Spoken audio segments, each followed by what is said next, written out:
Welcome, everyone, to Beyond Surviving, the safe space for survivors of childhood sexual abuse to receive support, resources, and share their stories. Beyond Surviving is about freedom, healing, connection, and even laughter and fun. Most importantly, it's about letting go of the pain of abuse and finally moving on. I'm Rachel Grant, and I've been a sexual abuse recovery coach since 2007, and I'm the author of Beyond Surviving, the final stage of recovery from sexual abuse. You can learn more about me and the Beyond Surviving program at rachelgrantcoaching.com. Now, folks, today I'm very excited to have here with me my guest, Francisca Olguin, and she is going to be sharing with us about her journey overcoming compound trauma. So we're really going to get into what does that even mean? Like, what's the difference between trauma and compound trauma? And just to tell you a little bit about Francisca, she's from California. She's a CSA survivor, business owner, and really here to show you that you can push on despite trauma. So, Francisca, thank you so much for being here today and for being my guest. Welcome, welcome. Yes, so nice to be here. So, as we get started today, I want to invite you to just take some space to tell our listeners your story. Yes, so I'm Francisca, like she had already said, and I am born and raised in California. I recently just moved, though, to South Carolina. It hasn't been a full year, but I'm definitely excited about that huge move. And I am a business owner with direct sales company and been in that business for about 3 years. And that was really the turning point for my healing journey, really digging in because they're really on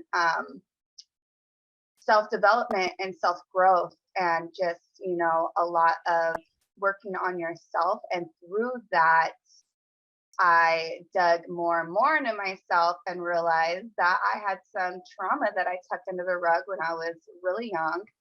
It was not something that was fixed. It was tucked under the rug until I forgot about. So of course, when I was forgot about and tucked under the rug, I just lived my life, didn't even think about it.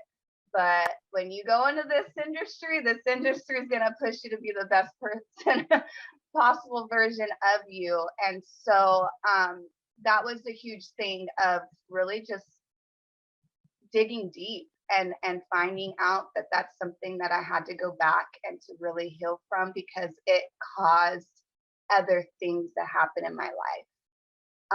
And so besides that, I have no kids. I am 36 years old. I'm a dog mama and I'm a girlfriend. And I just love to have fun and I love to smile and I love a good time. And I love the ocean. I'm a very simple person. I just love to show others that it doesn't matter where you came from, what your background is. You can live the life that you truly want to live. Yeah, beautiful. Right on. Yeah. Well, welcome to the Carolinas. And that is a big culture shock from California to South Carolina. And, I love what you said there about just this, sometimes we find ourselves in life circumstances or, a workplace or a relationship that, really brings us to face, the experiences that we have. To whatever extent you would like to, can you tell us a little bit about the trauma that you experienced? Yeah, so CSA, child sexual abuse, I was when I was young, and it happened by my mother's father, so my grandfather, paternal grandfather, and it happened when I was young. So before, I want to say when I came to light, my sister was already alive, like born. We're like 4.5 years apart. And she was still a baby when it came to light. So me placing my abuse, it happened somewhere between like 5 to 8 years old. It didn't happen at 10. I know that because my mom got married at 10. So it happened really early on. And it was just, it was horrible. Some crazy things happened, like he did a lot of grooming,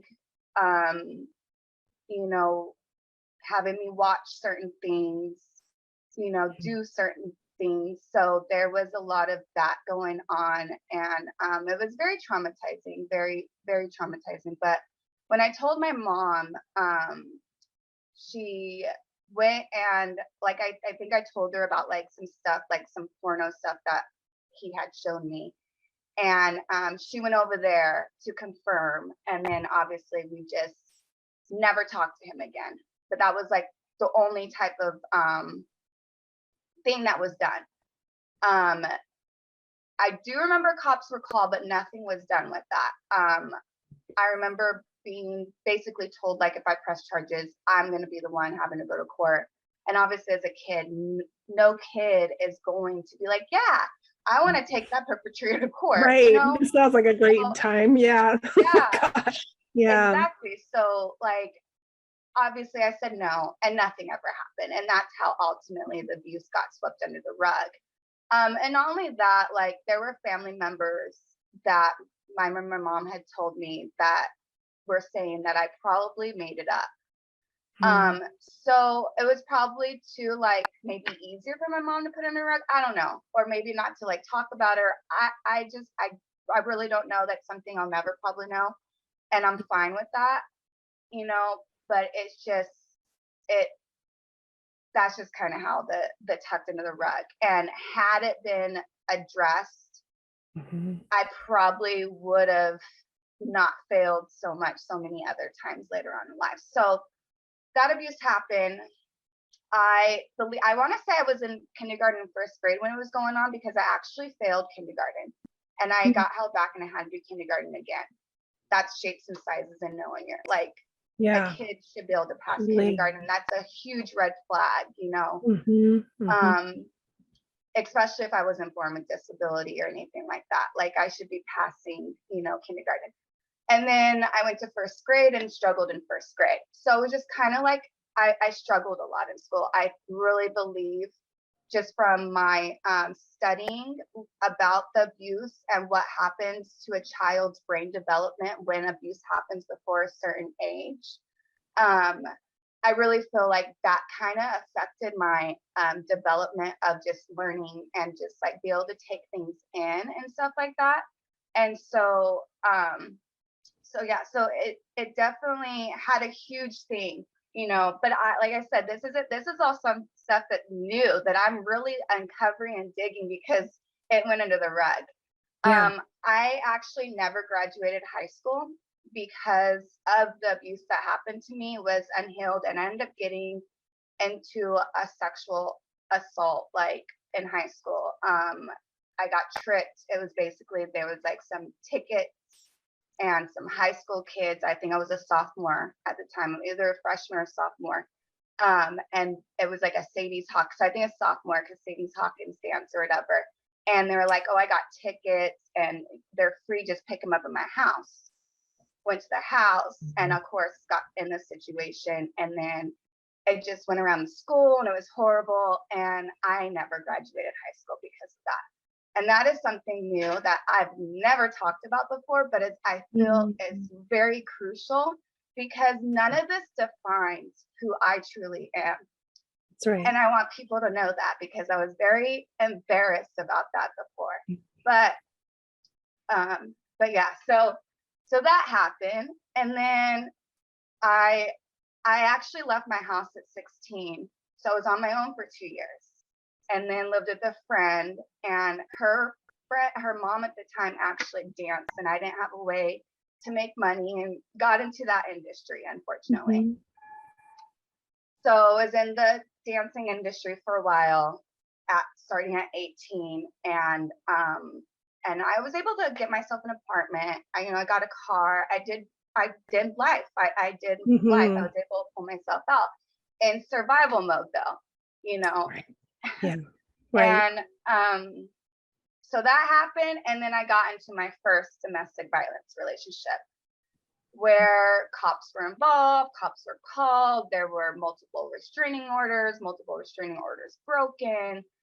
And so that was a very traumatizing relationship, definitely. And then I got into a second one, unfortunately. And that one was even more crazier. No police were involved, but it was just really, I had to like hide and get away from that relationship, kind of like reminded me of that last one. And I just kept getting into these situations. And I think it was because of the abuse that happened. I was so vulnerable. So trying to like fit in and find out and whatever, that I would Sure. unknowingly be into these situations, you know? So, Yeah. but none of that defines you. None of that defines you. It doesn't. You know, and I, even up until the very last one, which happened in 2017, and I was 30 years old at the time.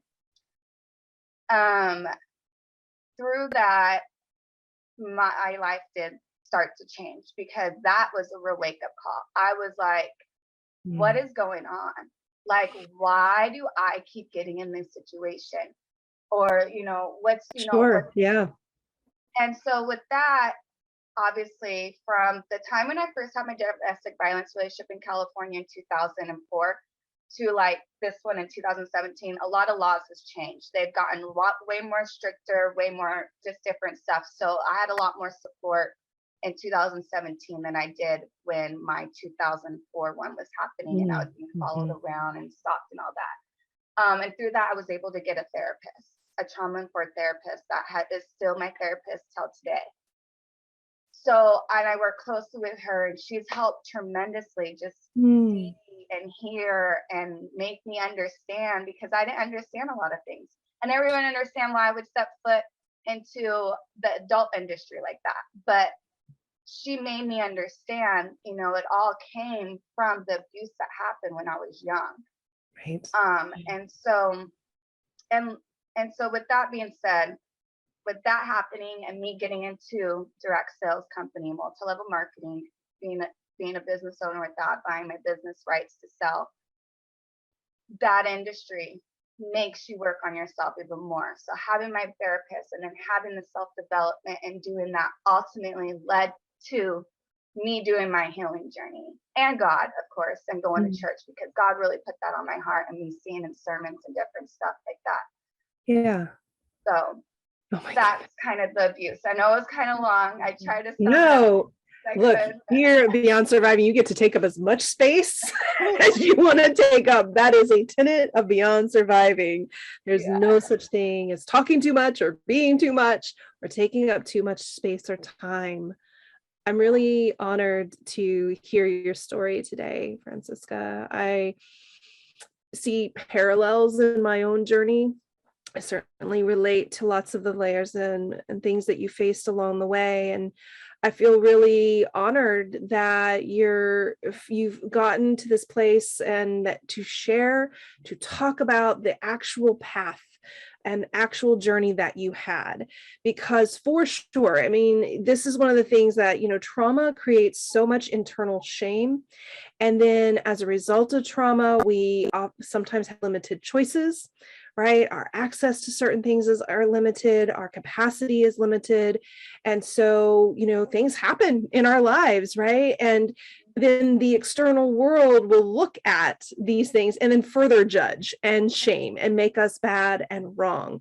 So kudos to you for the work that you've done, such that you're able to tell your story from such an empowered place of ownership and recognition that, you know, these were just consequences and outcomes. And now here I am in ownership of my life and feeling empowered and taking charge. And that's really inspiring. I think that that's such a testament for anybody who's listening, who might be thinking, well, I made those choices back then, or I did that thing, and now maybe I've missed my chance, because of all of that, to say no.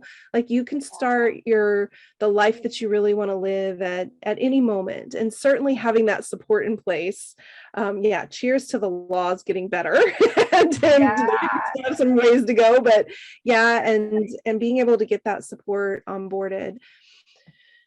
So mostly thank you. I feel really honored to receive your story today.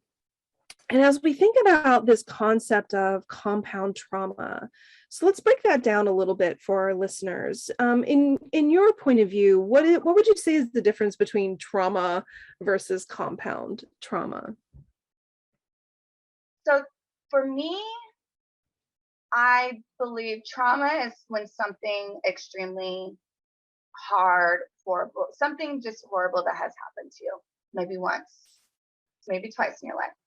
But when something continuously happens, like for me, it was the CSA and the sexual assault, and then the 3DV relationships that I had happen. And that's just, there's other things too, like when I was young, like just parties and just being crazy, you know what I'm saying? Just that's just natural stuff, but that could be compounded trauma when multiple things are happening, like every year, every other year, maybe every 3 years, like. Yeah. And I feel like for me, because it happened so much, I had to really take a look. And it took till I was 30 years old. But I was so defeated. I was so tired. I was so just like, what is this? Like, is this what life really is? Yeah. You know, I feel like sometimes you have to get to that point to be willing to look and see what it is, and to go back to the one thing you don't want to work on. Because sometimes for me, for my situation, unfortunately, because it was when I was a kid and so young, I really just adapt and grew and forgot. Yeah. I mean, obviously it didn't always, like, I knew, but it wasn't something that was on the brain front to like think about. And then, but some people do tuck it away too, because it's too hurtful. But sometimes if we have so much stuff that's happening, we have to look at the very beginning, or what's the core thing, what could have happened that's causing all this. Yeah. And I've learned just so much by just going back and studying CSA and the effects and the statistics and the brain and all that kind of stuff, because it really made me understand me. For sure. It did. It truly did. It truly did. Just my brain and just how I think, because I'm like, oh, that makes sense. Yeah, it totally makes sense. Exactly that, right? We start to put things into context. We start to understand, oh, this is a trauma response. It's not me, as you've been saying so beautifully and eloquently throughout already. Like, this does not define me. It's not who I am. I'm curious if at any point in your journey, as you started to kind of look at the traumas stacking up, like, well, there's this thing and there's this thing and there's this thing, there's just this thing. Did you hit any moment where you ever thought, it's too much? Too much has happened. It's going to be, too much to overcome. Did you ever have any moments of, despair or hopelessness, or just like, I don't know if I can really get over it because there's just so many things to tackle? Did that ever come up for you?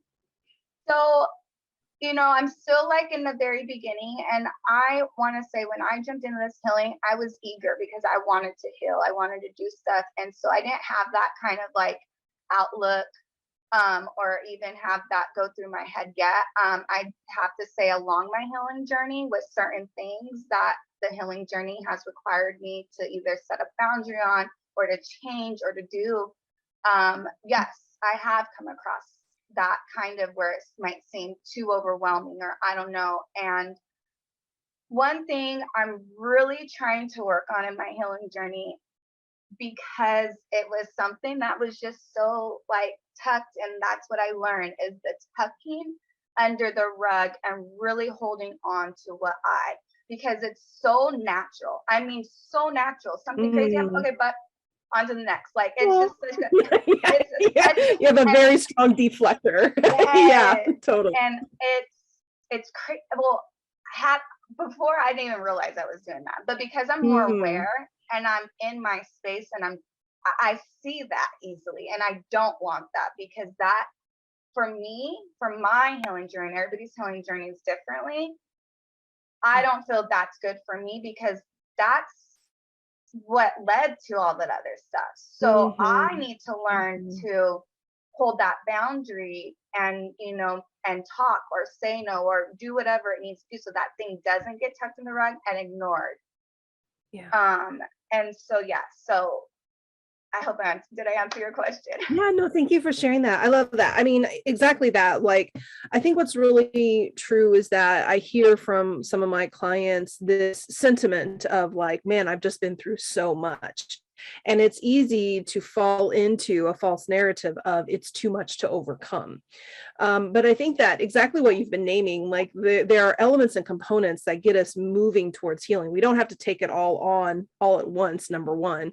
But if we lean in with some eagerness and hope and intention and support, then we start to kind of break things down into their little bits. And then, yeah, there can be like a component or a piece of the puzzle, like, oh, that's feeling really big. Like, am I really going to be able to shift this behavior because it's been around for so long? It's been my way of being. But as you're, testifying to, well, actually, when we come into a place of choice, when we start to onboard some new skills, when we get some practice, then things switch and all of a sudden we have a new normal, and that old way of being becomes like a ghost. Like, oh, I don't even like that, just seems like completely crazy that I would even act like that now, right? Like it just becomes so foreign to how we want to show up in the world and be. Yeah. So Definitely. let's take a quick break here. And when we come back, I want to hear just a little bit more about some of the key things that you've learned in your healing journey that you want to share with our audience today. So we'll take a quick break and we'll be right back. Are you fed up with feeling like a doormat? Are you so busy rescuing everybody else that you can't take care of yourself? One of the greatest impacts of abuse is we develop an inability to speak up for ourselves, ask for what we need, or honestly communicate what we think or feel. We feel compelled to conceal, to hide our feelings, thoughts, and ultimately ourselves.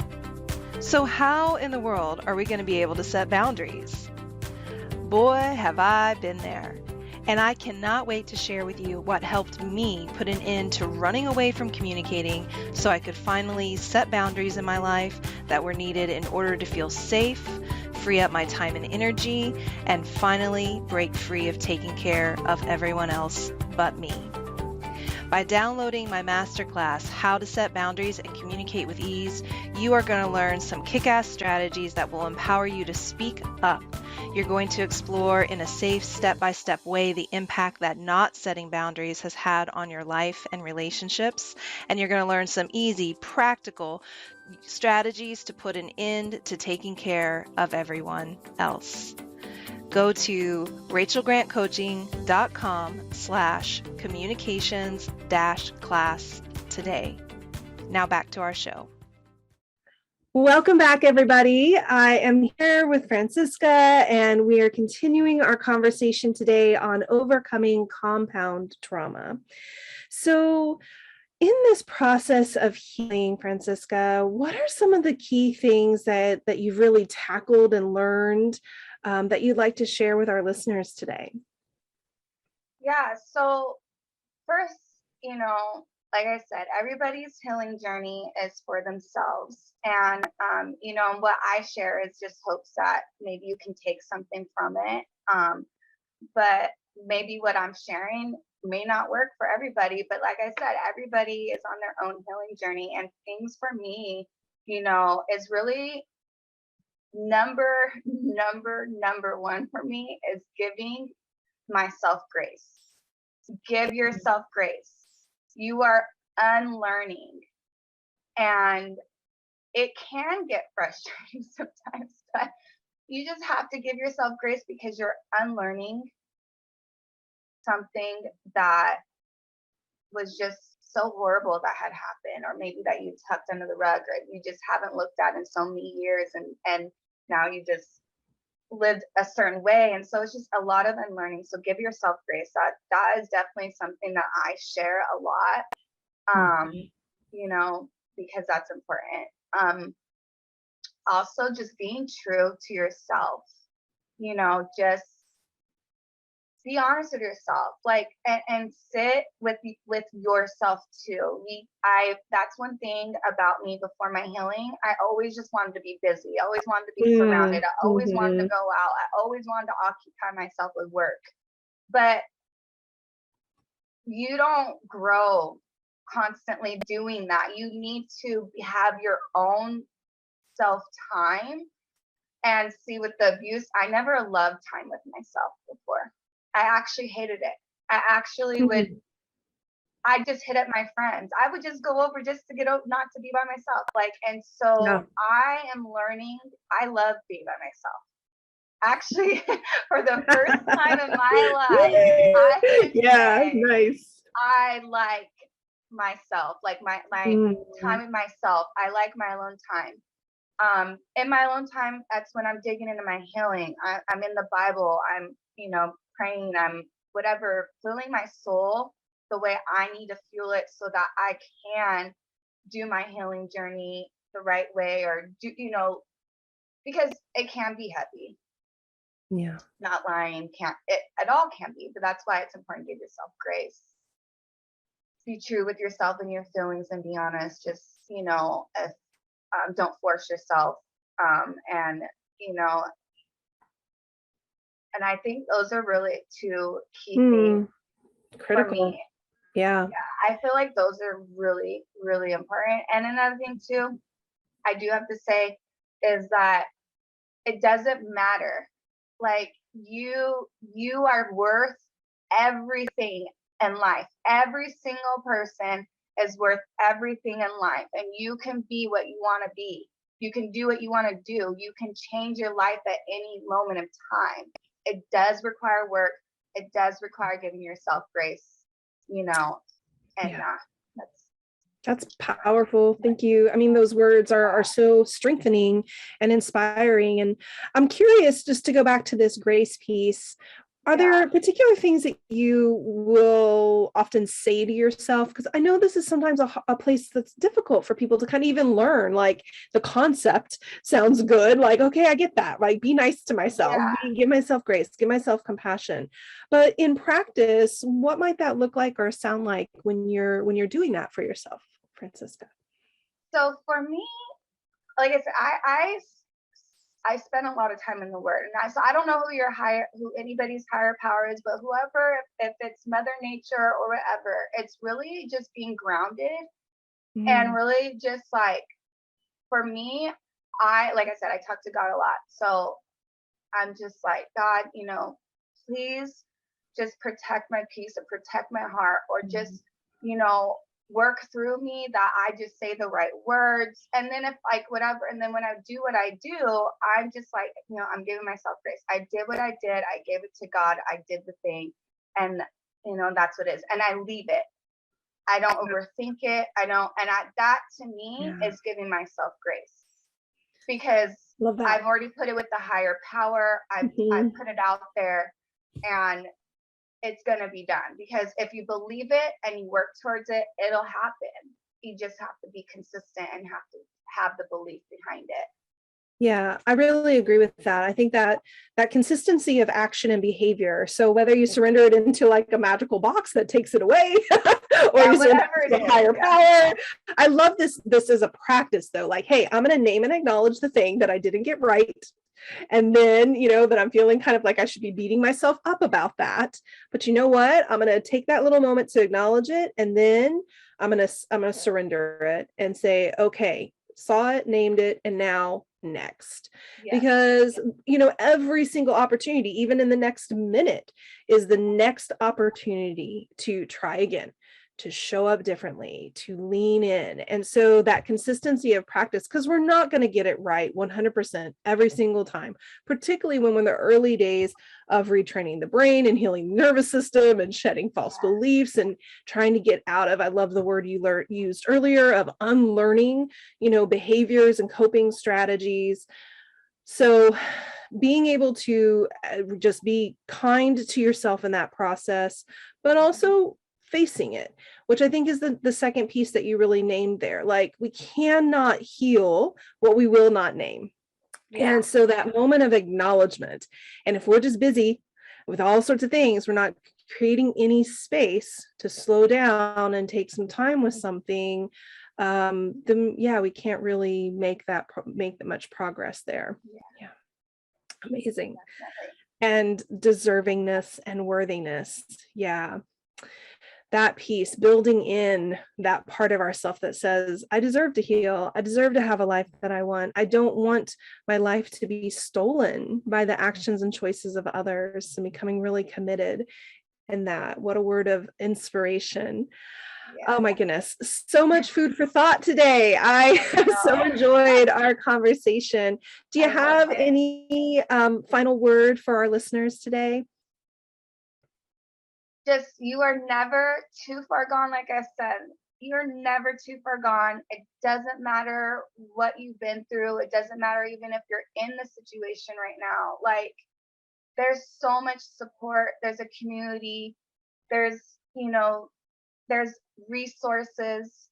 And at any moment that you can define your life, you can redefine it. You can go the direction that you want to do. And you are not your traumas. You're not your traumas. So, and even compounded trauma, you can come back from. Yes. You are not defined by that. You are worthy. Yes. You have everything in you already to get to the next level in life. It's just in your head. I love that. Francisca, thank you so much for the gift of your story of healing today. So appreciate you being here and joining us. And thank you everybody for listening and tuning in. As always, if you'd like to make a donation in support of the podcast, go to bit.ly/beyondsurviving podcast donation. All contributions are applied towards funding scholarships, the running of donation-based and free programs, and making sure that those reaching out get support when they need it. You can also visit rachelgrantcoaching.com to learn more about sexual abuse recovery coaching and explore the other resources there. And be sure to subscribe to the podcast and then come back next time, because we have so much more to share. And until then, take good care of you.